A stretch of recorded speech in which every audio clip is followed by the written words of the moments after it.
Hello guys, welcome to my video. आज मैं बताने वाला हूँ वेरिएबल्स क्या होते हैं। वेरिएबल्स कुछ नहीं होते। वेरिएबल्स एक कंटेनर होता है जिसके अंदर हमारी वैल्यू स्टोर होती है। ठीक है, सिंपल है ये। Variables are container which can store value. ठीक है, तो सबसे पहले वेरिएबल्स क्या होते हैं। Title of reserve memory location.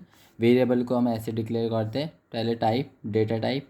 फिर हमारा डेटा टाइप में बताऊँगा डेटा टाइप क्या होता है। वेरिएबल का नाम मीनिंगफुल होना चाहिए, मोस्टली मीनिंगफुल ही होना चाहिए। ठीक है, और इसकी वैल्यू मान लो कि मैंने इन टाइप का दे दिया और यहाँ पे दे दिया मैंने ए नाम, नम नाम का दे दिया वेरिएबल, और यहाँ पे हम 10 दे दिया, तो 10 की वैल्यू नम के उसमें स्टोर हो जाएगी। तो नम नाम का एक कंटेनर क्रिएट हो गया जिसके अंदर 10 वैल्यू स्टोर हो गई। अब इसके जावा के कुछ नेमिंग कन्वेंशन होते हैं।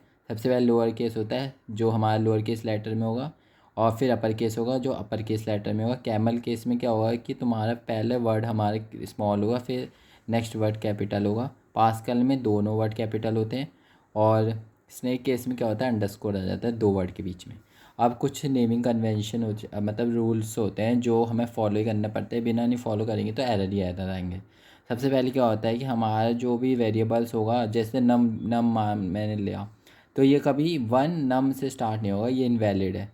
और वाइट स्पेस अलाउ नहीं होते। ठीक है, जैसे ये नम है और इसकी और ये है, ये इनवैलिड है। ठीक है, ये वैलिड हो सकता है, इसके बीच में अंडरस्कोर आ सकता है।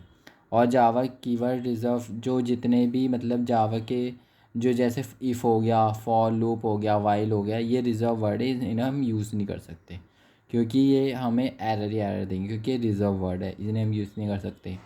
फर्स्ट जैसे नंबर लिया, ये हमारा वैलिड है। ठीक है, और हमारे ये होता है कंडीशन अंडरस्कोर, ये डॉलर से कर सकते हैं। और हमारे स्पेशल कैरेक्टर होते हैं वो वैलिड नहीं, मतलब अलाउड नहीं होते। ठीक है, ये होता है। और हमारे मोस्टली आपको ये करना है, आपके जो भी वेरिएबल्स होंगे ना वो मीनिंगफुल होनी चाहिए, ताकि आगे जाके आप किसी को कोड दो तो उसको भी समझ आ जाए कि ये क्या कोड है और इसका वेरिएबल मतलब क्या क्या मीनिंग बता रहा है। ठीक है, यही होता है सिंपल। आगे मैं बताऊँगा आपको आइडेंटिफायर क्या होता है, डेटा टाइप क्या होते हैं, और बहुत सी चीज़ें। Thank you guys. कल मैं इसका प्रैक्टिकल करके दिखाऊंगी कि वेरिएबल को कैसे डिक्लेयर कर सकते हैं। ठीक है, बाय बाय गाइस।